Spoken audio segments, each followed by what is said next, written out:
चलो देखो, we say that कि आप लोग जो है आपका स्कूल लाइफ जो स्टार्ट करते वो कहां से शुरू होता आपका journey? Twinkle twinkle little star. अब जैसे आप 10th निकल के जाएंगे तब आपको समझ में आएगा कि क्यों है वो, है ना?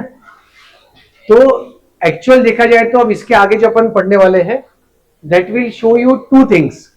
One is something called as apparent positions. Apparent positions मतलब कि हमें लगता है कि वो है पर वो एक्चुअल में वहां पे होता। अब जैसे इसके अंदर आपके साथ में ऐसा बहुत बार हुआ है कि आपने अपरेंट पोजीशंस जो है महसूस किए। कैसे? अब मान लो कि भाई आपके एग्जाम्स पास में आ रहे, ठीक है, लेकिन टाइम है, 1 महीना है अभी, और आप जो है बुक्स लेकर के अंदर बैठे आपके रूम में क्योंकि आपको किसी ने बोला हुआ था, तो अपन वो सुनने के लिए किताब लेके अंदर बैठे और वो अपना जो रूम का दरवाजा ऐसा आधा बंद है।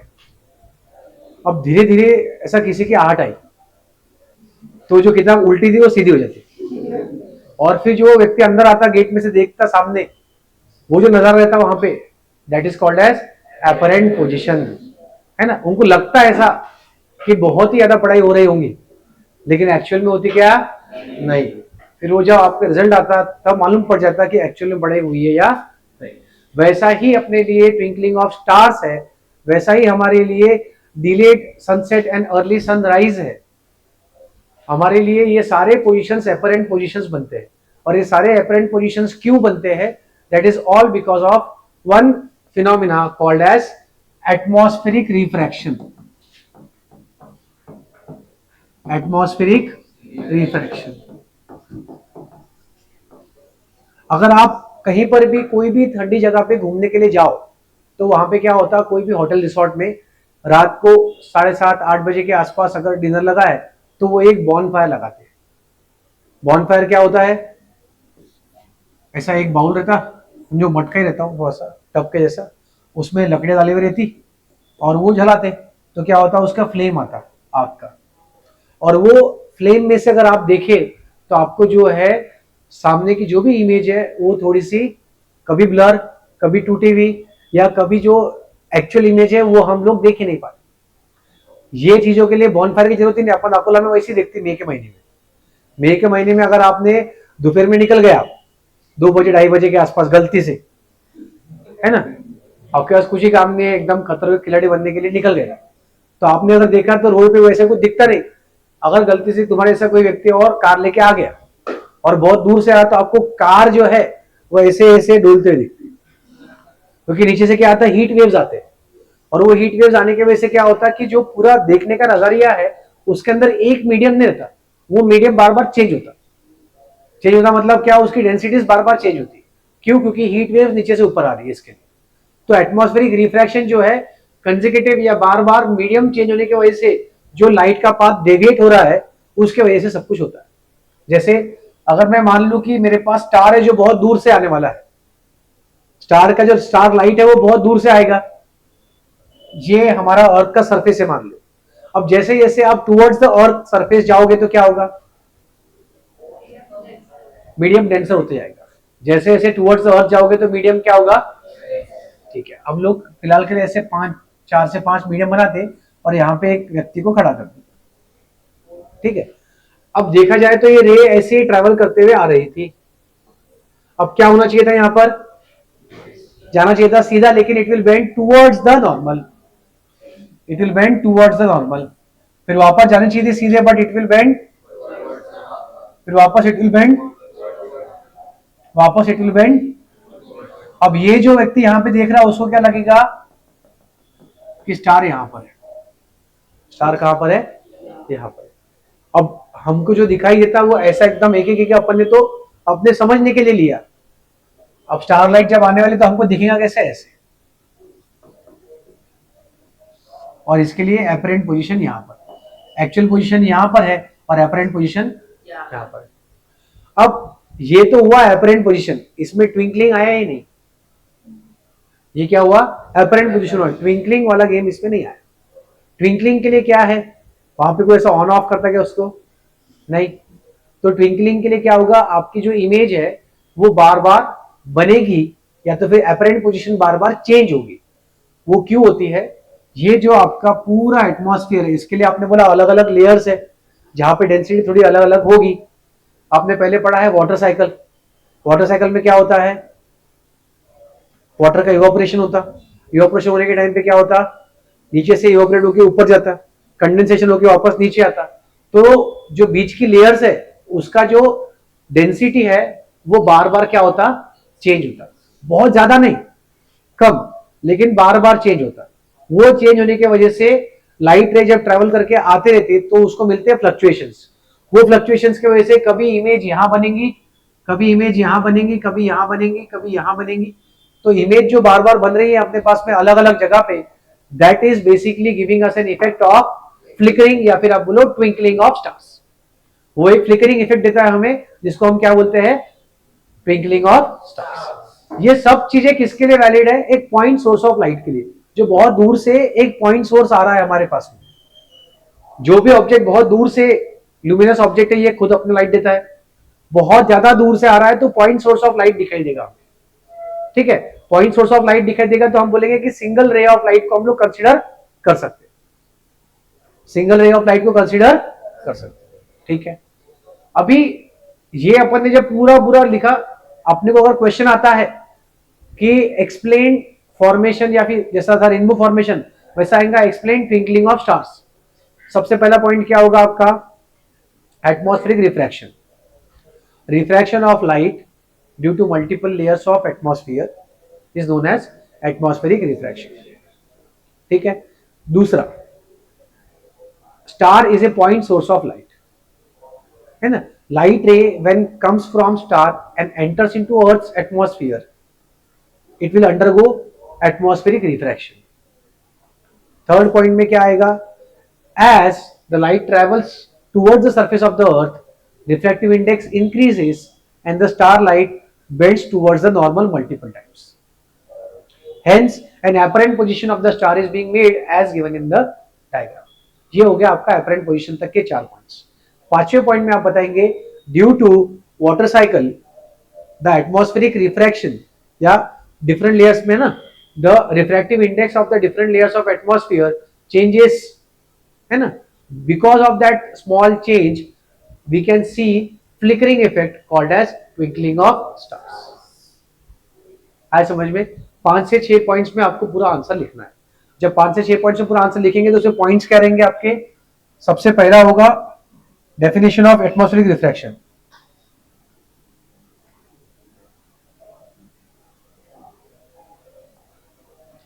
पहला पॉइंट रहेगा आपका डेफिनेशन एटमॉस्फेरिक रिफ्रैक्शन, एआर का, एटमॉस्फेरिक रिफ्रैक्शन का डेफिनेशन आएगा। दूसरा आएगा पॉइंट सोर्स ऑफ लाइट होता है वो। तीसरा आएगा लाइट रे जैसे अपने पास में अर्थ के अंदर आ जाएगा तो it will undergo atmospheric refraction. Earth के अंदर आने का, है ना, अर्थ सरफेस या एंटरिंग इनटू द अर्थ, जैसे सरफेस की तरफ जाता है तो refractive index will increase and this will give arise to apparent position. This will give rise to apparent position. और ये apparent position जो है ये बार बार चेंज होगा। बार बार क्या होगा? चेंज। क्यों बार बार चेंज होगा? बिकॉज ऑफ वाटर साइकिल, या बोलो आप क्लाइमेट चेंजेस। वाटर साइकिल की वजह से क्या होता है? Refractive index will change, this will give rise to change in refractive index, और ये रिफ्रैक्टिव इंडेक्स का जो चेंज है that will give me a flickering effect, जिसको हम क्या बोलेंगे? Twinkling of stars. Twinkling of stars आए समझ में? आपने वहां तक के लिखा, सब कहां तक के लिखा हुआ है? बताओ नोटबुक।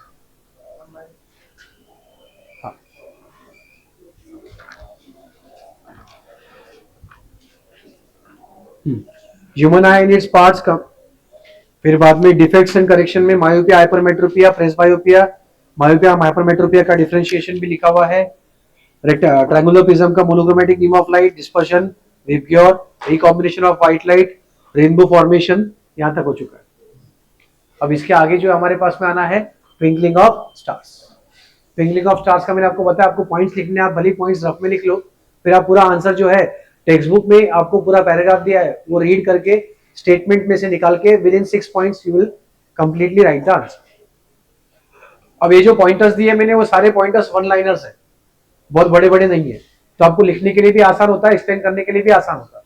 आप ये समझ लो कि आपको रिफ्रैक्टिव इंडेक्स के बारे में बताना है, अपरेंट पोजीशन के बारे में बताना है, वाटर साइकिल की वजह से चेंज रिफ्रैक्टिव इंडेक्स के बारे में बताना है, और उसके वजह से फ्लिकरिंग इफेक्ट हो रहा है वो बताना। इंपॉर्टेंट पॉइंट्स है point source of light, apparent position and then water cycle change की वजह से फ्लिकरिंग इफेक्ट। और डायग्राम आपको साथ ही साथ बना करके बताना पड़ेगा कि अपरेंट पोजीशन कैसे बन रहा है।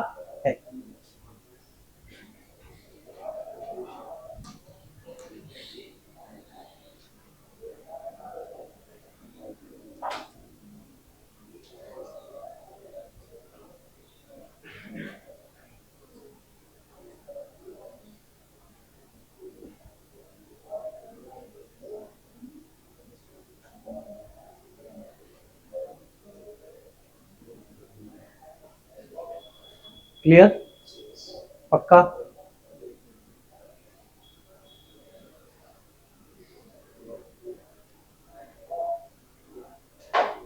अब हमने ये तो बोल दिया कि भैया हमारे पास में जो स्टार्स है वो ट्विंकल करते हैं, लेकिन planets they do not twinkle. क्यों? नहीं, फिक्स पोजीशन तो स्टार का भी है ना, तो दूसरे का ले लेंगे, क्या है उसमें? दूसरे का भी तो लाइट लेके तो रिफ्लेक्ट करेंगे। कंटिन्यूसली मूविंग तो अपने लिए तो वो एक ही पोजीशन पे हो जाएगा, वो पॉइंट सोर्स नहीं है। पॉइंट सोर्स नहीं है मतलब क्या है, वो थोड़ा पास में। As compare to star planets are nearer to the earth, और नियरर टू द अर्थ बोलेंगे तो क्या होगा, जो अपने को स्टार ऐसा दिखता था पॉइंट, अब प्लैनेट जो है ऐसे बहुत सारे पॉइंट्स का कलेक्शन दिखेगा, बहुत सारे पॉइंट्स का क्या दिखेगा। अब हर एक पॉइंट का अपरेंट पोजीशंस बनाने गए आप तो ये पूरा एवरेज इफेक्ट क्या हो जाएगा, नलीफाई। इसका इधर, इसका इधर, इसका इधर, इसका इधर, तो एवरेज जो इसका पूरा इफेक्ट है अपरेंट पोजीशन का और फ्लिकरिंग का, वो नलीफाई हो जाता है। Hence planets will not twinkle. Stars twinkle करेंगे पर प्लैनेट ट्विंकल करेंगे नहीं। हमको टेक्स्ट बुक में भी दिया है एज इट इज, सिर्फ 2 से 3 स्टेटमेंट्स है। आपका पहला पार्ट जो ट्विंकलिंग ऑफ स्टार्स हो जाता है उसके अंदर ही लास्ट के 3 से 4 स्टेटमेंट्स होंगे जहां पे आपको दिया है, क्वेश्चन भी दिया है उन्होंने और आंसर भी उन्होंने दिया है ना। रीड कर। Why don't the planets twinkle? The planets are much closer to the Earth and thus seen as extant sources. If we consider a planet as collection of large number of point-sized source of light, the total variation in the amount of light entering your eye from all the individual point-sized sources will average out to zero, thereby nullifying the twinkling effect. Question भी उन्होंने ही दिया है और answer भी उन्होंने ही दिया है, as it is वैसा ही लिखना है ना। Planets do not twinkle, reason क्या है, they are much closer to earth as compare to earth, as compare to star, they will not act as point source of light, है ना। It is an extended source of light जिसके अंदर बहुत सारे collection of point sources है, जिसके वजह से वेरिएशन जो अपने को हर एक पॉइंट सोर्स का मिलता था it will average out to 0। तो ट्विंकलिंग जो स्टार का आपका इफेक्ट है वो नलीफाई हो जाएगा। क्लियर? आप उसके नीचे क्वेश्चन लिख लो एक, जो इसका आंसर आपको लिखना है, why do planets do not twinkle.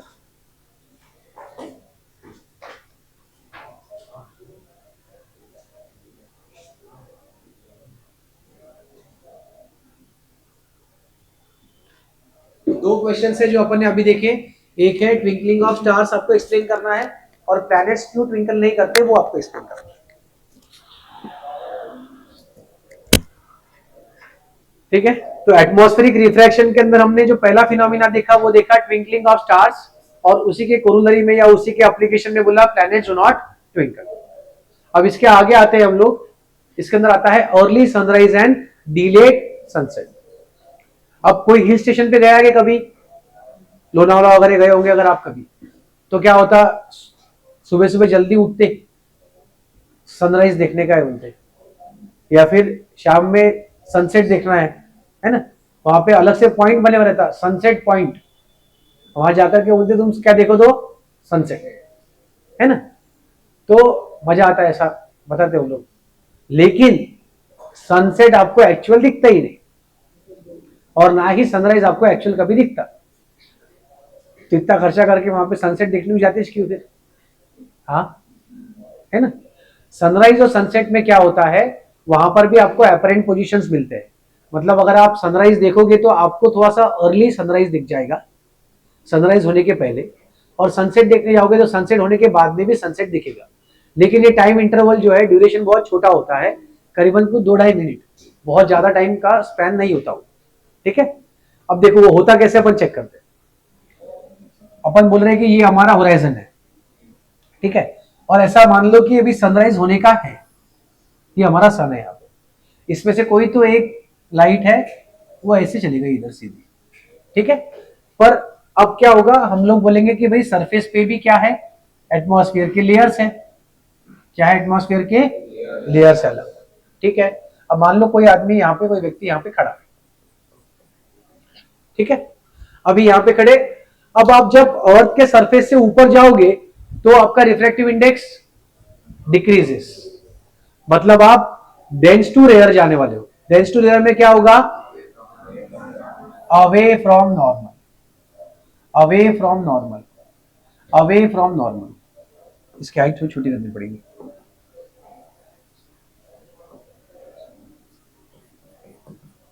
इसको क्या लगेगा कि कहां से आ रही थी लाइट रे, इधर से,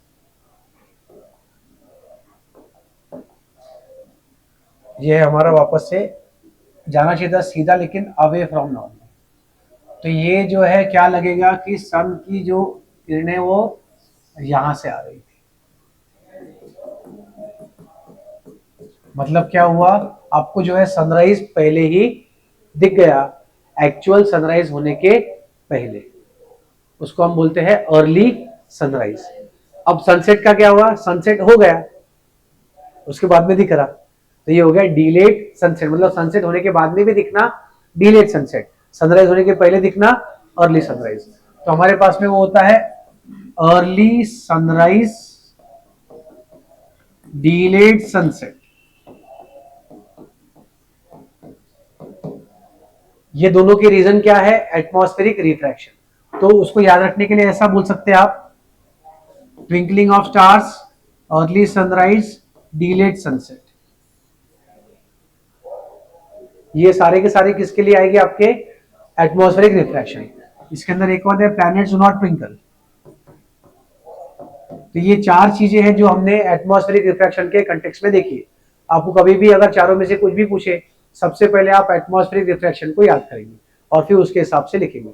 प्लैनेट्स डू नॉट ट्विंकल में एटमॉस्फेरिक रिफ्रैक्शन के अलावा आपको पूरा बताते कि भाई नलीफाइंग इफेक्ट वाला पार्ट है, वहां पे हम लोग एटमॉस्फेरिक रिफ्रैक्शन को कंसिडरेशन में ही नहीं लेते। उसको बोलते कि भैया ये आप अगर कंसिडर कर रहे हो स्टार, तो बहुत सारे स्टार का कलेक्शन बोल करके आप बता दो, और फिर वहां पे जो होता है ट्विंकलिंग वही यहाँ पर भी होगा, लेकिन बहुत सारे पॉइंट्स होने की वजह से उसका पूरा जो एवरेज में इफेक्ट है वो नलीफाई हो जाता, जीरो हो जाता। ट्विंकलिंग ऑफ स्टार्स तो अपन देख लिया, अर्ली सनराइज और डिलेड सनसेट। अब इसके डायग्राम आपको निकालना पड़ता क्या, हाँ आप निकाल सकते हैं, आपको आता तो बहुत अच्छा। अगर 2 मार्क के लिए आए तो आपने डायग्राम निकालने का। डायग्राम कैसा निकालने का,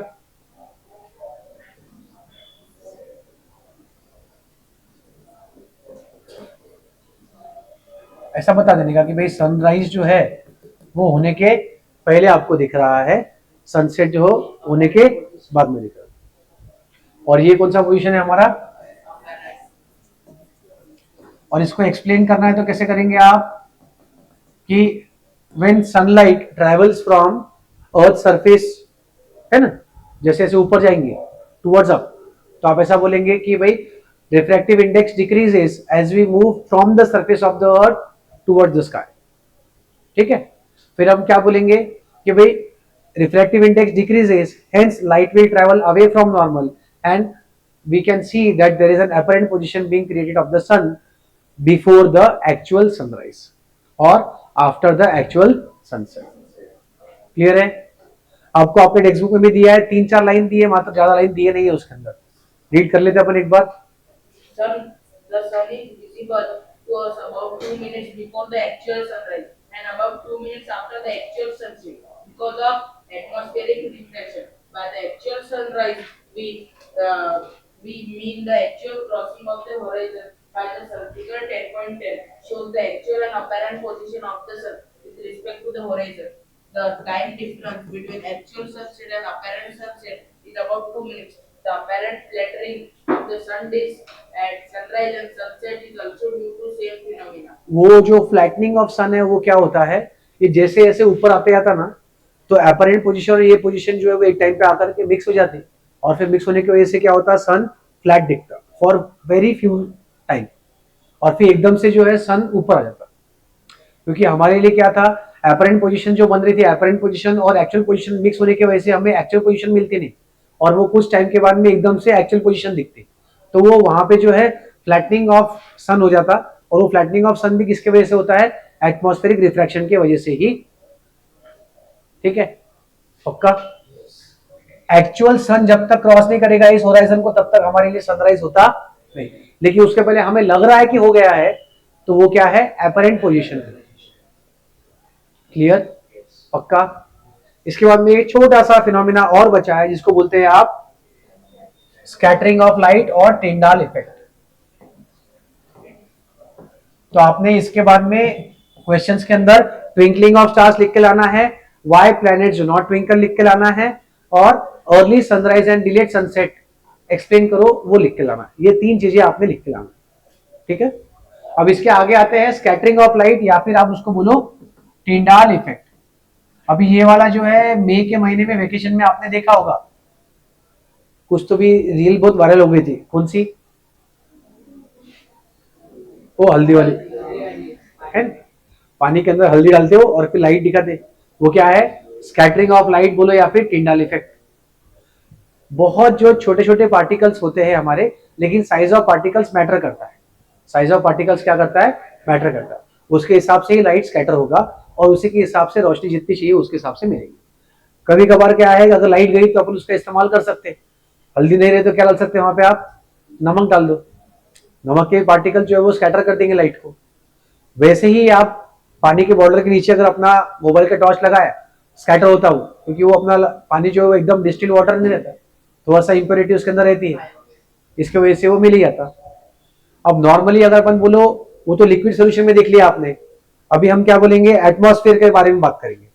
एटमॉस्फेयर क्या होता है, एटमॉस्फेयर एक मिक्सचर है। एटमॉस्फेयर क्या है, एक कौन सा मिक्सचर है, हेट्रोजीनियस मिक्सचर है।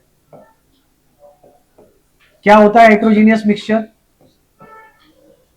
एक होता है होमोजीनियस मिक्सचर, एकदम ऐसा मिक्स हो गया तो पता नहीं चलता। हेट्रोजीनियस मिक्सचर मतलब उसके पार्टिकल्स अलग अलग दिखते हैं, या आप उसको निकाल भी सकते हैं या समझ में आते हैं। अब हेट्रोजीनियस मिक्सचर किसका किसका है, बहुत सारे पार्टिकल्स है जो इसके अंदर इंक्लूडेड है। कौन से इंक्लूडेड है, डस्ट पार्टिकल्स है ना, स्मोक, फिर वाटर ड्रॉपलेट्स एंड एक्सेट्रा। इसके अलावा भी बहुत सारी चीजें जो उसके अंदर रहती है। तो लाइट रे जब ट्रैवल करता है तो इन छोटे छोटे पार्टिकल्स के वजह से स्कैटर होता है, और जब स्कैटर होने की बात आती है तो हमारे पास में व्हाइट लाइट जो है उसके अंदर अलग अलग डिफरेंट वेवलेंथ्स वाले लाइट रेज मिक्स होकर के आ रहे हैं। पार्टिकल के साइज के हिसाब से वो अलग अलग जो अपने वेवलेंथ के लाइट्स है वो स्कैटर होते हैं। यूजुअली ऐसा बोला जाता है कि जिसका वेवलेंथ, लैम्बडा मतलब wavelength, wavelength is inversely proportional to scattering, wavelength is inversely proportional to scattering. मतलब कि जिसका वेवलेंथ बड़ा है स्कैटरिंग कम हो। मतलब रेड का वेवलेंथ सबसे ज्यादा है इसलिए उसका स्कैटरिंग, इसलिए जब शाम हो जाती, सनसेट होता है, तो हमें जो है रेडनिंग ऑफ सन दिखता है, मतलब सन थोड़ा थोड़ा लाल दिखना चालू हो जाता है। क्यों, क्योंकि वहां से व्हाइट लाइट पूरी आती है, लेकिन क्योंकि होराइजन से ट्रैवल करना है तो लंबा ट्रैवल है। लंबे ट्रैवल में क्या होता है, सारे लाइट जो है इधर उधर स्कैटर होकर के डिस्पर्स हो जाती, और जो अपने पास रेड कलर है वो सबसे लंबा ट्रैवल करता, इसलिए वो समय पे हमें जो है थोड़ा सा कलर जो है वो स्काई का आधा कलर या आधे से ज्यादा कलर जो है वो कौन सा दिखता, रेड। अब रेड का वेवलेंथ सबसे ज्यादा है तो स्कैटरिंग उसका सबसे कम है। देखा जाए तो फिर वायलेट का जो है वो सबसे कम है तो स्कैटरिंग सबसे ज्यादा। लेकिन हमें जो एटमॉस्फेयर है वो ब्लू दिखता, बाहर का जो स्काई है हमारे पास में वो हमें क्या दिखता, ब्लू दिखता। क्यों ब्लू दिखता? रीजन उसके दो है। पहला रीजन ये है कि ब्लू लाइट का जो हमारे पास वेवलेंथ है वो ऑब्वियसली रेड से तो कम है, लेकिन वो वेवलेंथ को ये जो साइज ऑफ पार्टिकल है वो सबसे ज्यादा स्कैटर करते हैं। वो क्या करते हैं? सबसे ज्यादा। ये हम लोग हमारे आंसर के लिए यूज करते हैं। उसके अलावा एक और इसके लिए लॉजिकल रीजन दिया जाता है। ऐसा बोलते हैं कि भाई जब व्हाइट लाइट आने वाली है, सन से जो व्हाइट लाइट एंटर करती है, तो वो जो व्हाइट लाइट है उसमें ऐसा कुछ नहीं है कि भाई इक्वली डिवाइड कर दिया कि इतने लाल, इतने वायलेट, इतने ब्लू। उसमें ब्लू की मात्रा वैसे ही ज्यादा आती है। नॉर्मल जो बाकी के वेवलेंथ्स है या बाकी के जो कलर है उसके अंदर ब्लू जो है वैसे ही ज्यादा मात्रा में आता है। तो ज्यादा मात्रा में आने की वजह से ये स्कैटर तो हो ही रहा है ये पार्टिकल्स के हिसाब से, तो वो ज्यादा मात्रा में तो ज्यादा स्कैटर होगा ऑब्वियसली, तो उसका दबदबा भी ज्यादा हो जाता है एंड ऑटोमेटिकली कलर जो है स्काई का क्या दिखता हमको, ठीक है। अब अपने को किसी ने बोला ओशन का कलर ब्लू क्यों दिखता, तो रिफ्लेक्शन की वजह से। स्कैटरिंग ऑफ लाइट होता है एटमॉस्फेयर के अंदर जिसके अंदर स्काई का कलर ब्लू बन जाता और वही पानी के अंदर रिफ्लेक्ट होता, तो वहां पे रिफ्लेक्शन की वजह से ब्लू कलर दिखता। आया समझ में? फिर रेड कलर को हम लोग जो यूज करते हैं डेंजर सिग्नल्स के लिए, क्यों यूज करते हैं? यही रीजन की वजह से, है ना। स्कैटरिंग कम, wavelength of the red is the most, it scatters the least, travels the most, therefore we use red as danger signals. कई बार ऐसा है कि फॉग के दौरान भी हमें जो है रेड सिग्नल दिखता है ना। अगर अपने पास ट्रैफिक सिग्नल है या फिर कोई भी सिग्नल्स भी ट्रैफिक के जो बोर्ड्स बने होते हैं उसके अंदर भी वो रेड का इस्तेमाल डेंजर के लिए यूज करते हैं। क्यों यूज करते हैं? उसका रीजन ही वो है कि अगर फॉग भी आ गया तो भी हमको वो फॉग के अंदर से भी लाइट रे ट्रेवल करते हुए रेड कलर दिखता है, बाकी के नहीं दिखते। रेड जो है सबसे ज्यादा ट्रेवल करता है क्योंकि सबसे लीस्ट स्कैटर होता है वो। आए समझ में? तो कोई भी अगर मुझे कलर के लिए पूछेगा तो मेरे पास रीजन क्या होगा? स्कैटरिंग। कोई भी मुझे एपरेंट पोजीशन के लिए पूछेगा तो मेरा रीजन क्या होगा? Atmospheric refraction. ये चैप्टर बहुत छोटा है और इसके फिक्स क्वेश्चंस है, एकदम फिक्स, मतलब 100% फिक्स क्वेश्चंस है ना। आपको मालूम है कि मायोपिया, हाइपरमेट्रोपिया में से एक क्वेश्चन तो आएगा ही, या फिर प्रेसबायोपिया, ये तीन में से एक क्वेश्चन कंफर्म, मतलब कंफर्म आना ही है। उसके अलावा आंखों के जितने भी अपने पार्ट्स है, फंक्शंस है, लेबलिंग के लिए बोले या नॉर्मल एक आधा कोई डेफिनेशन के लिए आना ही है। Power of accommodation, near point, far point, ये तीन पार्ट्स हो गए ह्यूमन आई के अंदर। अब ये तीन में से कोई भी एक दो आ जाएंगे। फिर बचे अपना फिनोमिना। फिनोमिना में कौन से फिनोमिना है हमारे पास? रेनबो फॉर्मेशन है। प्रिज्म के दो है, एक है हमारा मोनोक्रोमेटिक बीम ऑफ लाइट, दूसरा हमारा है डिस्पर्जन, और उसके अंदर ही डिस्पर्जन में एक और है recombination of white light. Then we have rainbow formation, then we have atmospheric refraction.